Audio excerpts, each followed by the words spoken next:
no match for a super elite. I like Dragon Ball Z. There, I said it.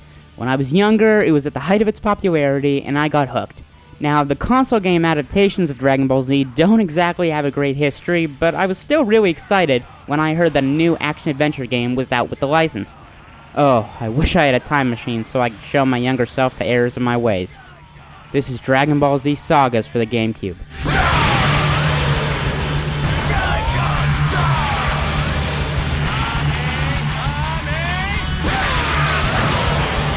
The first problem that's immediately apparent in this game is its name, Sagas. While fans of the series know that the story was split into around 10 different sagas, Dragon Ball Z limits the player to only a few. There's no Boo Saga, there's barely an Android Saga, and the Cell Saga completely lacks the epic nature that made it my all-time favorite for the series. Now, I didn't expect the game to execute this perfectly, but each stage appears to be built like a robot.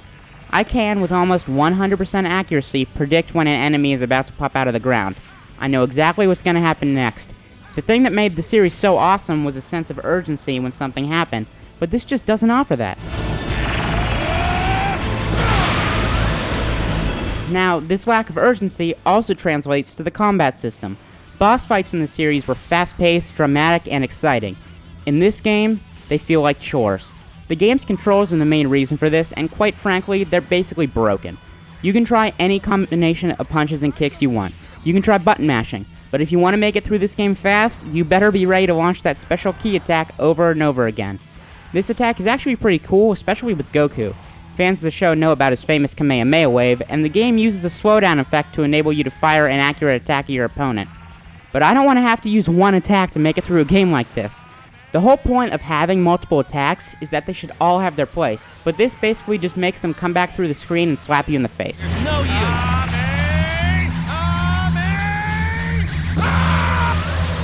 Visually, the game is also well below the industry standard. Dragon Ball Z Sagas uses a Cel-Shaded Effect, and this is usually pretty hard to screw up. Wind Waker did it well, Killer 7 did it well, but this game just looks outdated.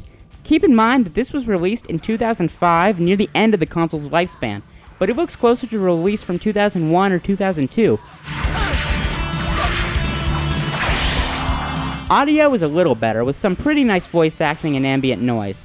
Yeah, I never thought I'd see the day when I said that voice acting in an anime game was one of its best points. I'll teach you a lesson, fool. If there's one good thing to take away from Dragon Ball Z Sagas, it's the presentation.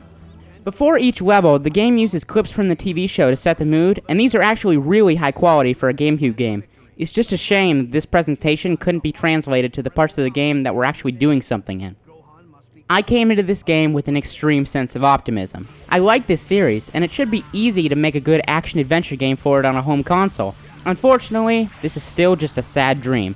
If you're a big fan of the series, consider renting this for a little nostalgia weekend, but otherwise, stay away. Far away.